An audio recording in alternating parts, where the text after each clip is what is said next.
Hello, everybody. I'm Alicia Atout, joined by my lovely co-host Tori Kravitz, and today it's our delight to introduce this special guest. She has been in the crazy world of music for over 15 years, has contributed to some of the largest publications, not only in metal, but also just in music, period, and is a publicist extraordinaire who we look up to so much. It's Amy Sciarretto, everybody. Hello, Amy.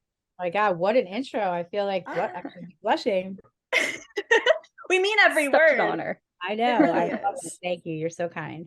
Of course. We were saying before pressing record on this whole thing, it's kind of crazy to think that we've both been working with you since we were teenagers. Like, that's how long Yeah. we've known you, how long we've been doing interviews, and you've been giving us amazing interviews for so long. So, this is really full circle. Very cool to have you. It is. Well, you guys have been doing great interviews with the bands I work with for a long time. So I'm glad we still get to work together in many different capacities. I love it. Yeah, and finally giving you the recognition you deserve, because it's always on the back of the computer screens that we're getting to chat with you. And so many music fans don't really know what goes on behind the scenes to make these interviews happen. So lo and behold, here she is. Yeah. That's right. I know. People don't realize what the job entails or how these things happen. So for sure, for sure. Yeah. Well, one of the reasons that we really do relate to you so much and we are hyped to have you on the show is because just like you did, we started writing for local publications as early as high school. So seeing another female at such a young age being out there doing it is awesome. And we were all kind of going to gigs night after night, trying to balance class and gigs for work and going to these live shows. And it's been said that you've attended over 2,500 concerts in your life, which is that's a wild number. So are there any specific front women you remember seeing live who you were just absolutely captivated by? I I I really started early. Like most people I knew were like had gone to shows. Like their first show was like Lollapalooza or like an Ozfest or Warped Tour, and that was never like not the case for me. I started going to shows really early and really young because my oldest brother was a music fan, so he would take me when I was like 4 to go see like AC/DC and Kiss and stuff like that. So I started super early, and I just loved going to concerts. And in college, my and in high school, my high school boyfriend Tom and I would like for Valentine's Day, we'd be like, let's go to see Tool, let's go see Pantera. We would do stuff like that. So, shows were what I always liked doing. So I really started very early and started piling up shows super early. But yeah, for things that really stood out to me, I remember the first time I ever saw Courtney Love. She played it was consequently was Lollapalooza because they surprise played the Philly show. And it was like, whoa, oh my God, we just heard her voice. And it was like, well, they weren't supposed to play that. And just seeing I'm trying to think who are other. Joan Jett was always somebody who I always admired, and like she was just a real badass. She just looked really cool. She looked like she didn't want anything else but a guitar on her. Still my style icon. She makes skinny jeans, a leather jacket, Converse still look cool and original. Nobody rocks it like she does. And she just, like I said, she just holds a guitar like it's meant to be in her hands. And seeing her live, I was always like, oh my God. Just trying to think who, like, I always really, not even on the front woman side. When I was in college, I used to see this band Starkweather. They were an extreme heavy death metal band in Philly because that's where I grew up, right outside of Philly.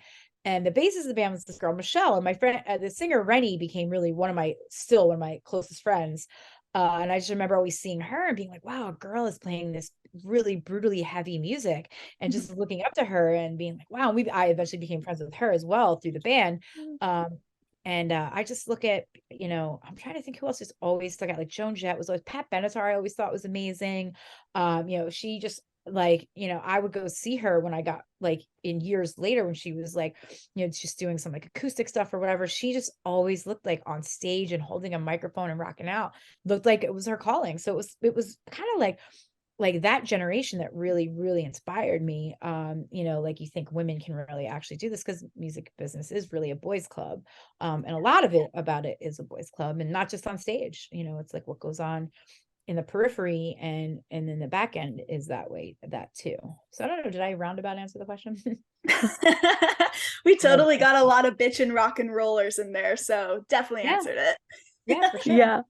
100%. And I think it's so awesome to see just how passionate you are when you talk about these front women and these bands that you've seen and all the shows that you've gone to. Because like that at the end of the day is what fuels you and your career and why you're so amazing at what you do, at least in my humble opinion from what I've seen of you and working with you over the years.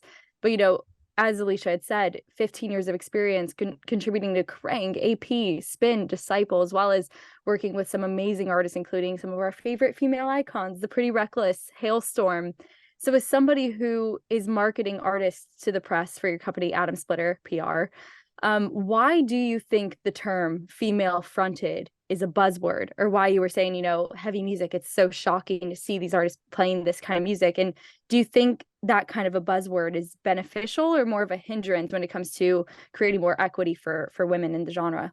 I think it depends, because like I once pitched an artist, like it was an all-female band, and I pitched them as that because that's not common. And that was my only reason for pitching it that way. It was because it was uncommon.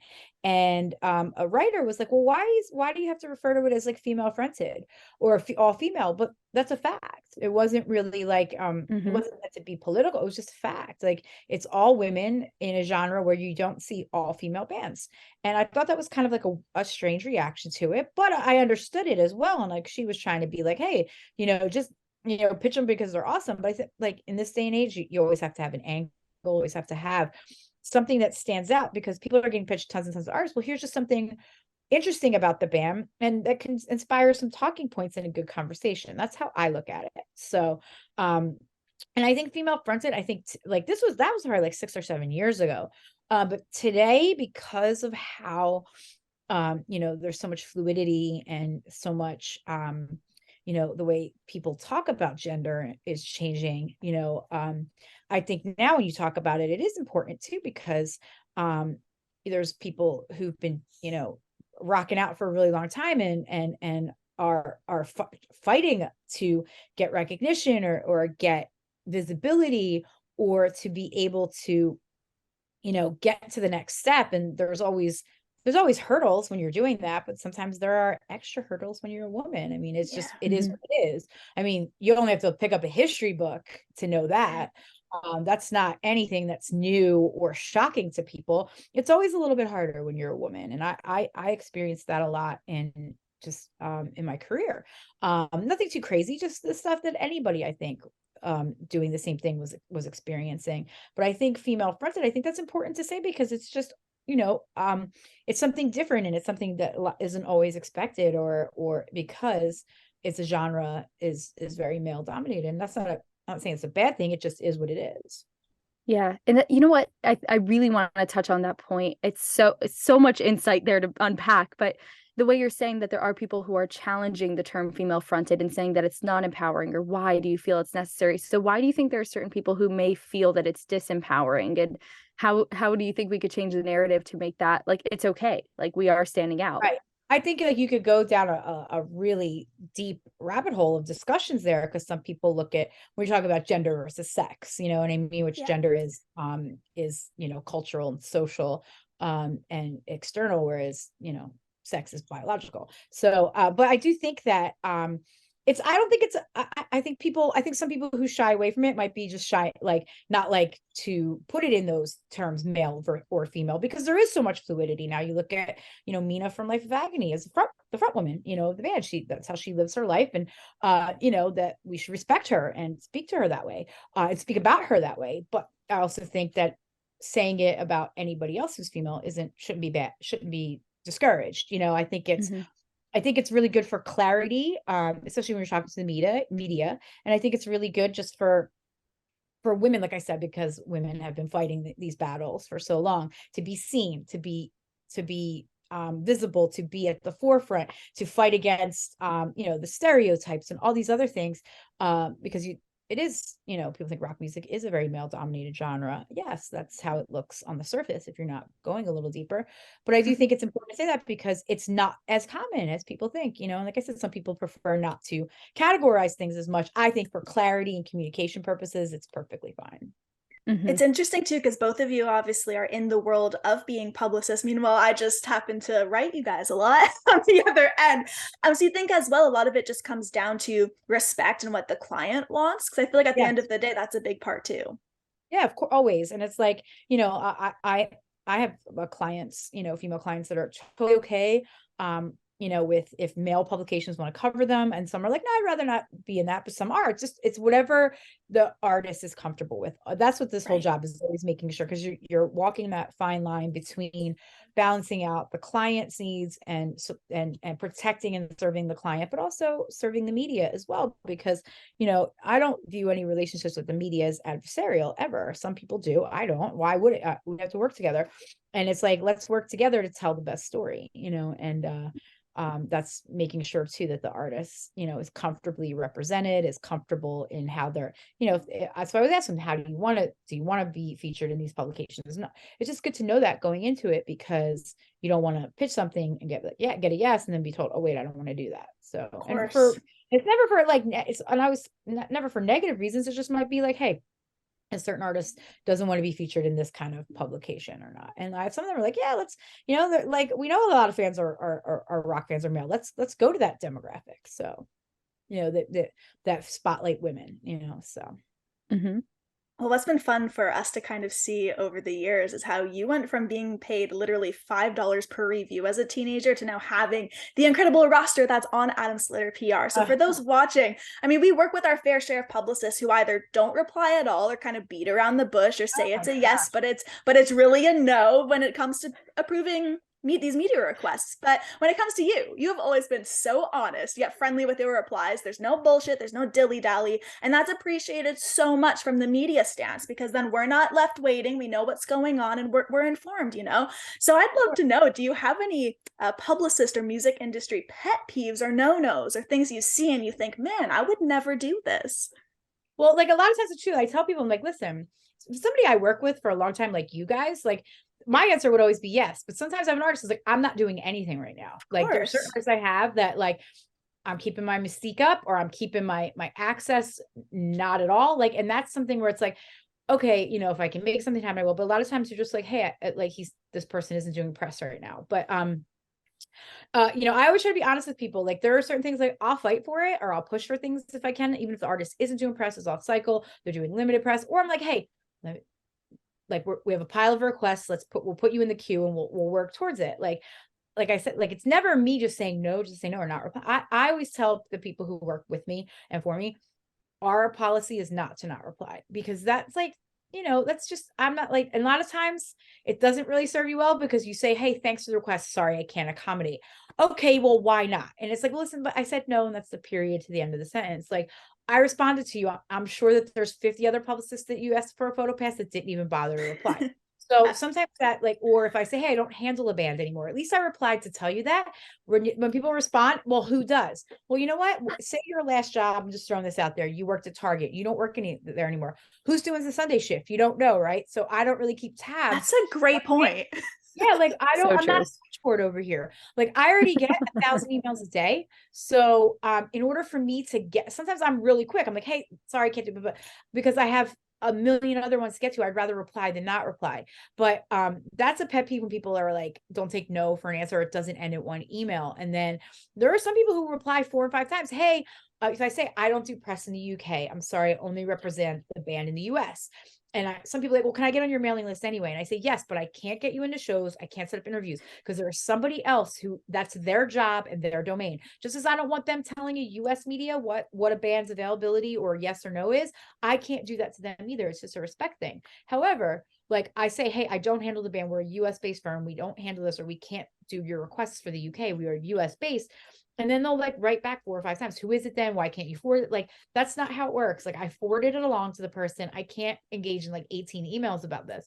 And like, they don't take no for an answer. That's frustrating. And one thing I really wish people would do is that they would, you know, most people are using Gmail or Gmail clients. There's a great scheduling function.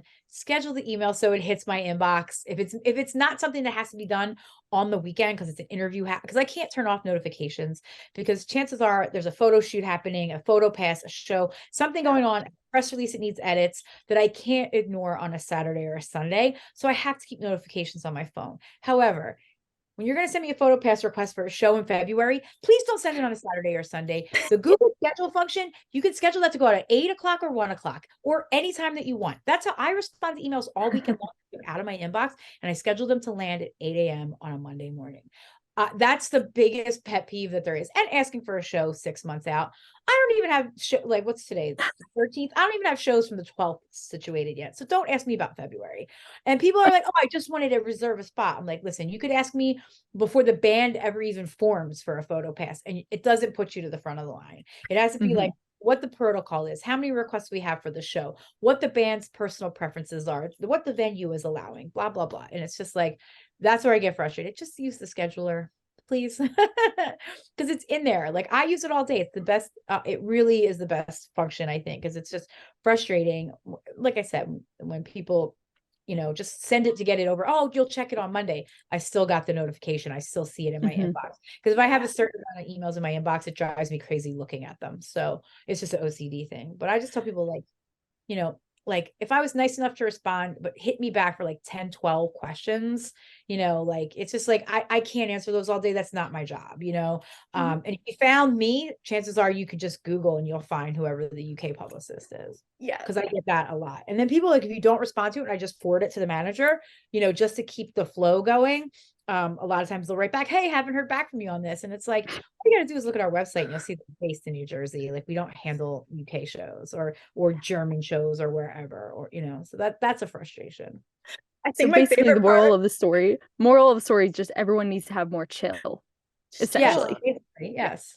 I love how I could like feel the disdain in your voice as you were talking about those points. I don't mean it to sound so disdainful, because I don't want to sound like I don't like the people, but it's just like, not at all. Right. Okay. I can understand. Sound rude. No, it didn't come off rude at all. No. You're saying all these points where I'm like, I understand. That would be so frustrating to have to deal with all the time. And this job, it really is 24/7 for all of us. Like I love the do not disturb function, but I always have my Gmail pushing through and the people I know I'm waiting to hear from and everything like that. So it's really, it's nonstop. So we get it. I just think That's the moral. Sometimes it's like, on a Saturday, or I might be out with my friends, or what if I'm visiting a relative in the hospital, or, I'm having fertility treatments. It could be anything. You could throw anything out there. Maybe I'm going to a movie. Like I shouldn't have to explain that to people. Like people are like, oh, well, I'm just, checking in. It's like, you know what, if this isn't like an emergency and a today thing, then you can easily just schedule an email. Like it just because it's like, it's happening like on the weekend, it's like 50, 60 times a weekend. And during the week, the requests I get from markets I don't handle it's every day. So it's like, I can't take, like, there's only so many hours in the day, and I can't take time out to answer all those and then continually conversate on them. I say, hey, I don't handle, or I forwarded it. And then people come back and say, hey, the policy is not for me to give them somebody else's information. Like I said, I'm not a switchboard operator. I did my part. I responded. Most people won't. Yeah. But I went around to block people's emails because they were getting so pushy about it. Wow. That's just a moral, though, music industry all around. Like I think this also translates beyond PR, is just it's such a 24/7 job, and it is a little bit more of an informal industry when it comes to our work protocols. Sure. It's like, yeah, maybe let's respect a weekend. Exactly. Like it was never like this before. Even, like you said, it is informal, but it's also like I'm shocked at like some of the responses. Don't put things, if you get denied for like a photo pass, don't put it in a Facebook group with something negative about me, because chances are there's 10 people in that group that are friends with me that have screenshotted it and sent it to me before you had a chance to delete it. Like, I get those. That's happened? You're kidding. You're joking. Well, I think that's something that maybe this is a great spot to clarify that. It's never the publicist off the jump, at least for most of the time, that says no. It's like, it comes down to the artist and their availability and what they're doing. And I feel like a lot of heat does get taken out on you guys when you're just the messenger. Yeah, and it's also like some bands have very specific protocols. Some people don't want their photos being sold, or they don't want people that they don't want every photographer out there taking photos, or they don't want every person out there, covering the show or not doing this. So it's just like, a lot of times, they want certain level of media on stuff, and others are like, hey, whoever wants it, fine, we'll hook it up. Because like I have to explain to people, like, these tickets aren't free. They're coming either out of the artist budget, they're coming out of a label ticket buy, they could be coming out of the venue's press holds, which means they're taking it from a ticket that can be sold and putting it aside for media. So these, it's not just these are free tickets, so it's like, and they're in demand. So it's just like, if we provide a ticket for somebody, we're expecting them to cover the show, and a lot of times people, most shows that I have, I might have 5 tickets for, and I never have less than 10 requests.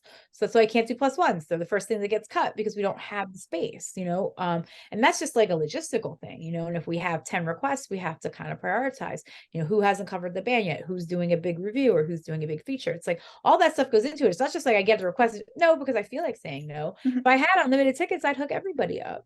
Yeah, of Like, course. For sure. I try to take care of people, but that's a lot of things people don't understand. And like, I try to say, like, people for shows and stuff, like, a legitimate show review is not 2 sentences under a picture. It's like, it's a legitimate and like I said, another pet peeve I'm not sounding like it's just like lately we're noticing in the live realm, that it's what late November, mid-November, and like I have shows from September that the coverage hasn't posted yet. What's the point at that point? You know what I mean? So it's like we're seeing that happen a lot, and we're starting to keep record of it so that in the future we're like, it has to go up in 48 hours or we can't provide this. It's because we're getting asked by the manager, where's all these reviews from all these guest list spots, so Yeah. there just got to be, everybody's so excited that shows are back, but it's like, let's watch one hand wash the other, like if we're providing you with these tickets and credentials, you should be providing the artist with the review, because that's the point. Unless in some cases where we invite people out and they come to see the show to decide if they want to cover the band. But usually that's like high level media. That's when you got a New York Times writer coming out considering covering the band. So you just want to get them out there, and maybe seeing the band is the onus that I'm going to cover this now. That's how that works. Yeah.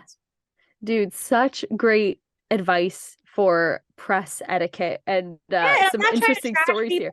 Some people don't know. No, but it is valuable insight. Valuable insight.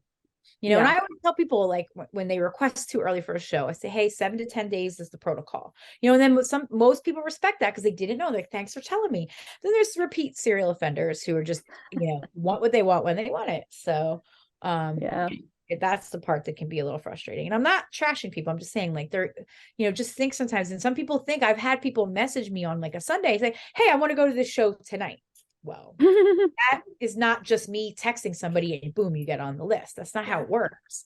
And you realize there's layers of approval there. You got to get to a manager. You got to see, is there tickets? You got to get to the tour manager. You got to make sure it gets to the box office and day show requests. And you're getting that on a Sunday, and people say, oh, well, I just thought, I know it's tough, but I would check anyway. And I'm like, but you're not the only person doing that. So that becomes like Sunday means like, okay, so I just work 7 days a week, so it's like, I love what I do. I don't want to do anything else. I've made concessions, responding to emails at 10, 11 o'clock at night, texts when there's a fuck up for a photo pass or a ticket or something like that.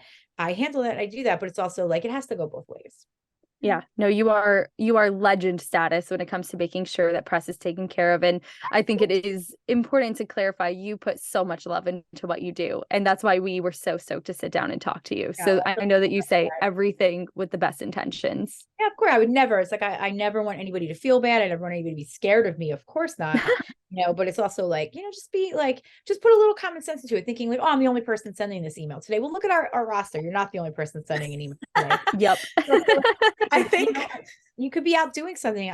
You could have other commitments, and it's like, I had one year, I came back from a wedding last summer, and I got an angry text message and call from someone who said, I'm at the show and I'm not on the guest list. And I went, well, I don't work with that band and haven't in 5 years. So you didn't ask me to get on the guest list because I would have told you I don't work with the band. So and then they apologized, like, oh my God, I'm so sorry. I got it mixed up. And I'm like, but it's a Saturday night and you just like were pretty nasty to me and you got it wrong. And it wasn't so much as an apology as it was, oh, didn't have my coffee. No.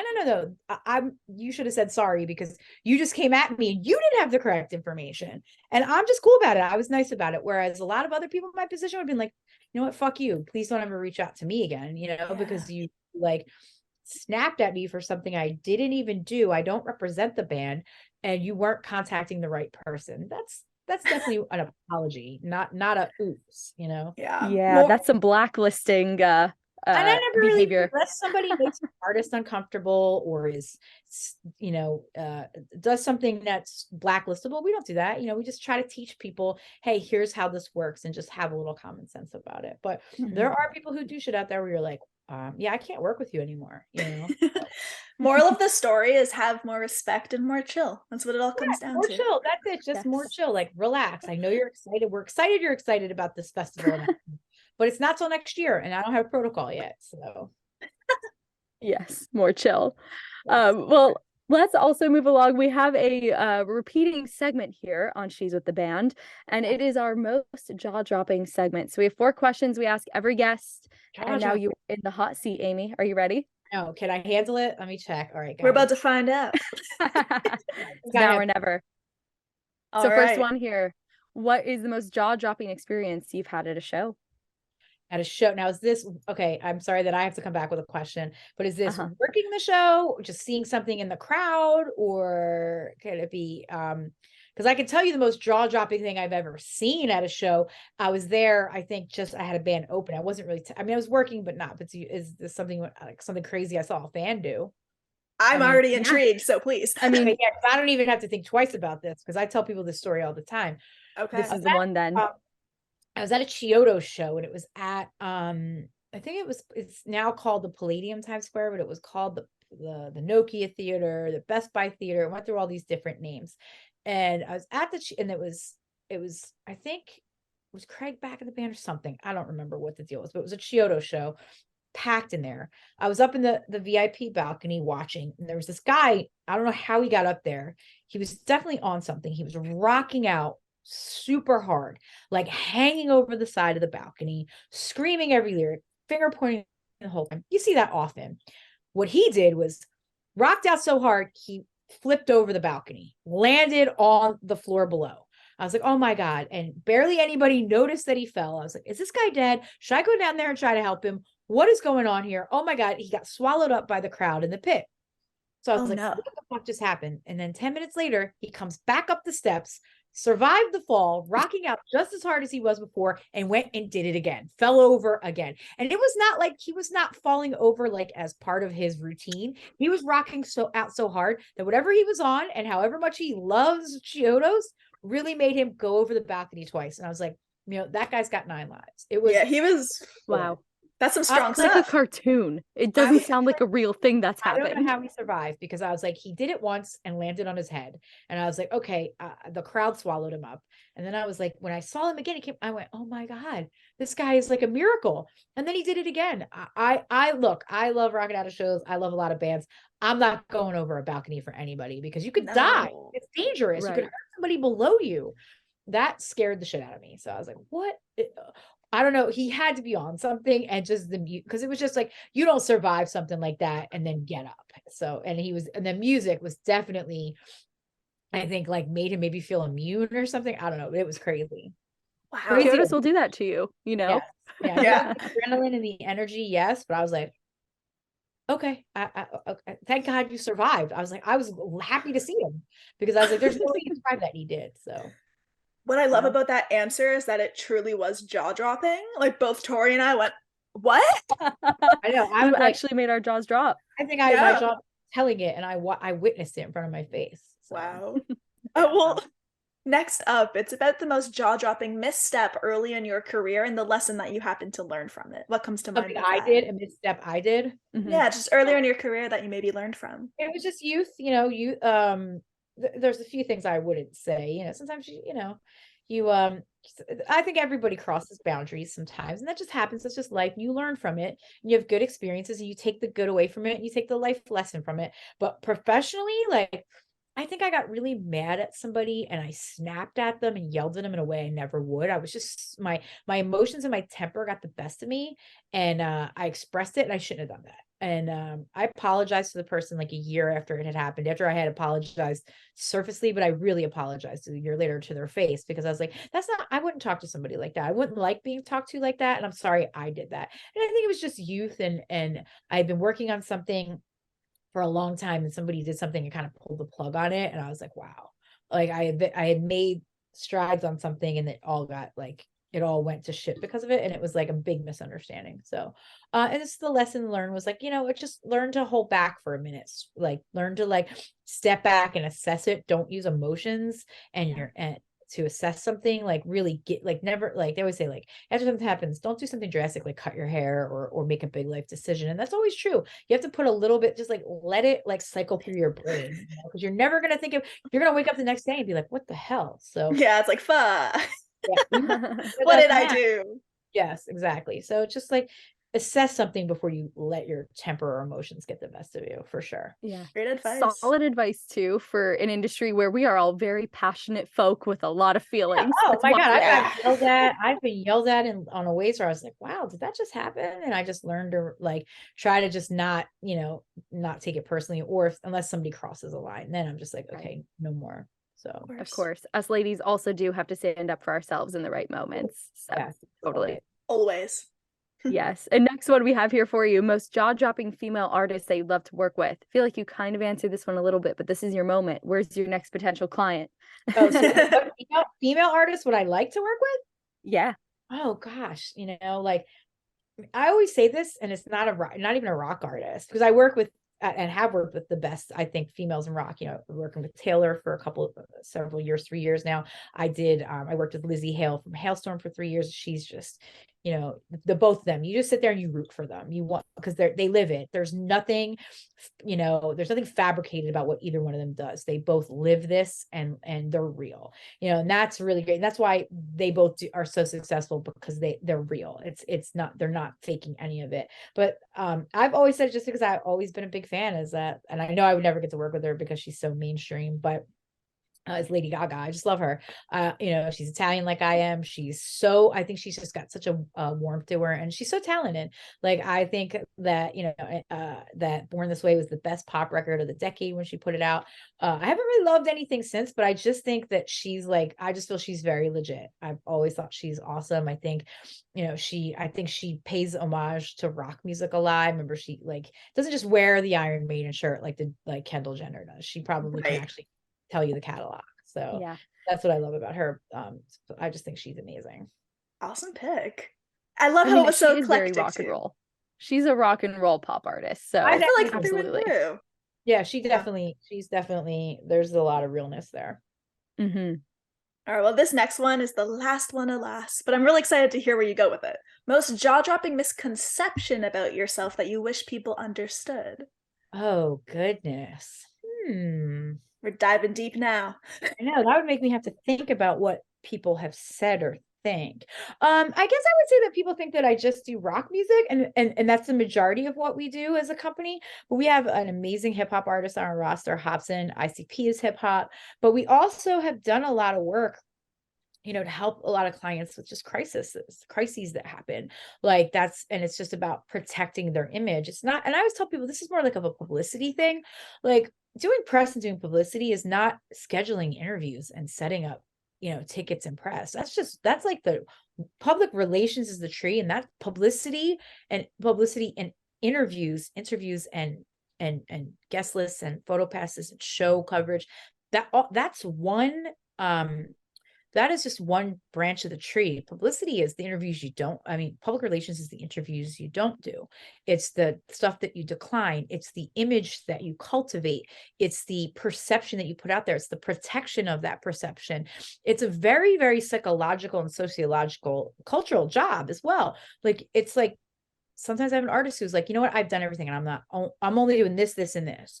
So I tell people, sometimes it's predetermined before we even start a campaign what the artist is and isn't doing. And I've said, hey, we have select people that we always take care of. Okay, we're not doing that on this run. I really want to keep out of the public eye. I really want to be, and they don't say this. This is my term for it, is that they want to be inaccessible. They want to be ungettable, because all that does is make people want you more, and there's some artists that are really, really good at that. I would say Maria Brink is great at that. She is just a mystery. She's like the Stevie Nicks of metal, and she doesn't really talk to press much anymore, and that's and I think that's it.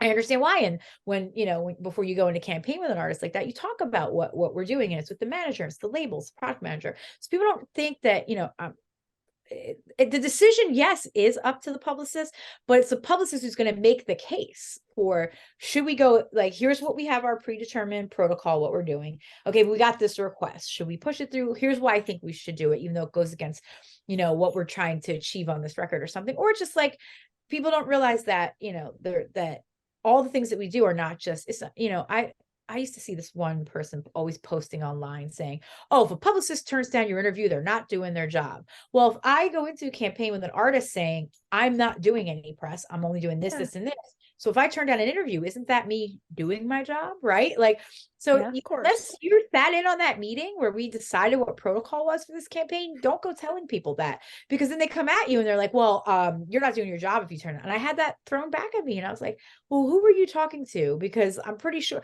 And there's times like where like people will approach a band at a show and be like, oh, I'd love to do an interview. And the band will be like, well, go call our publicist. And they're 9 times out of 10, all they're doing is telling us to be the bad cop. And I'll ask them, hey, this person contacted me. Did you want to do this interview? You're like, no, can you just tell them no for us? Like, or they'll get like a DM from something and they'll be like, oh, this person hits me up all the time. Like, just because you think you DM the artist or you think they're your friend, that doesn't, like, and then I tell you no, like, it's because like, it's not personal. It's just like, there's a limitations and there's rules and there's a lot of things set up. So don't think that we're just saying no just because we feel like it. There's always there's always a like, if you don't There's think, more to the story. Always. yeah, you don't think we're communicating with the band manager, band itself, the product manager.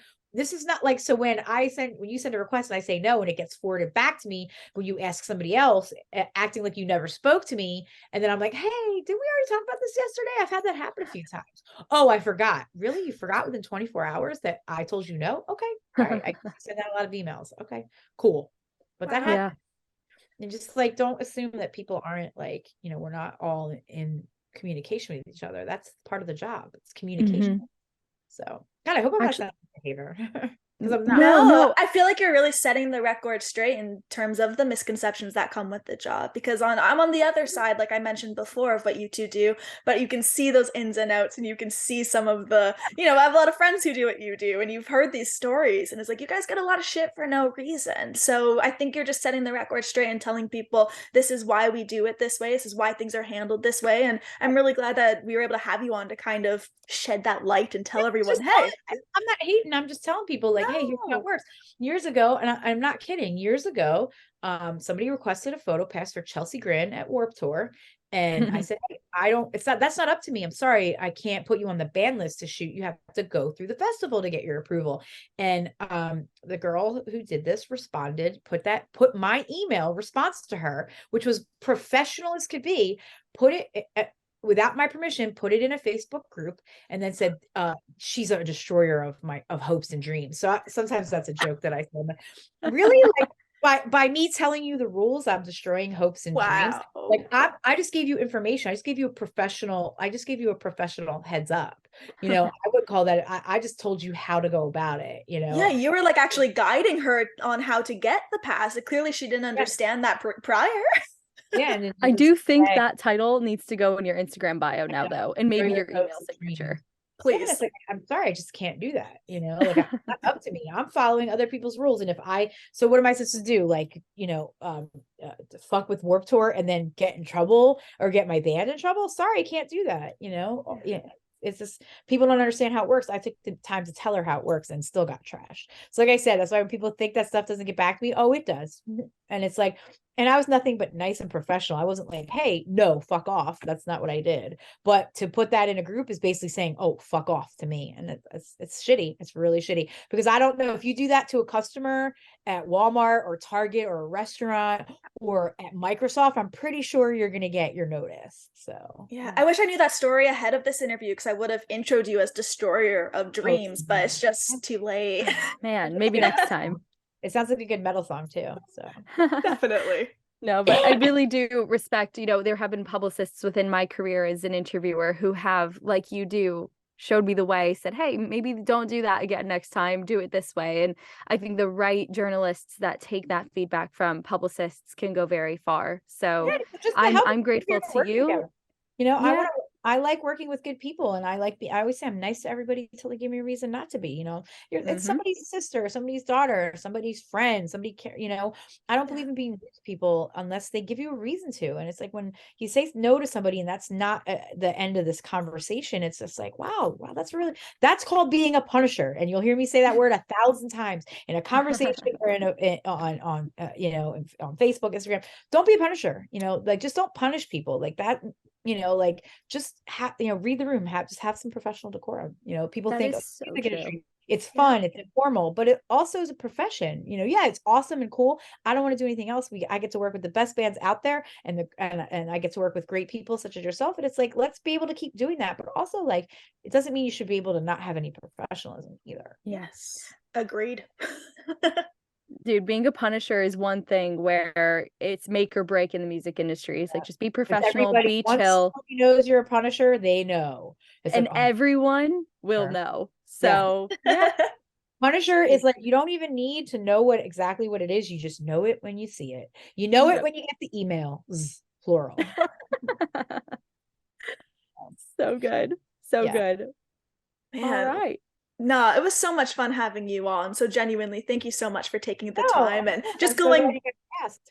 Of course, it's fun too, because like I said at the start, this is a journey that we've all been on for so long. Yeah. And you really helped us at the beginning when we were teenagers, just going to these gigs. We weren't even allowed to like drink yet. And you were giving us these amazing interviews. So of course, you guys have always been great. Like I said, I love working with you guys. You've always been awesome, and I like to work with really good people, and I want to see you guys do well because you're great people. So thank you. Oh, thank you, Amy. Well, it has been such an honor and pleasure to talk to you. And I hope all the aspiring journalists out there who have listened to this interview have learned a few tidbits. So thank you for your time, Amy. And thank you, Alicia, for joining me on this episode of She's with the Band. If you want more interviews from us, you could go to notfest.com, and we will see you again soon. Bye. thanks, Bye, guys. everyone. Bye.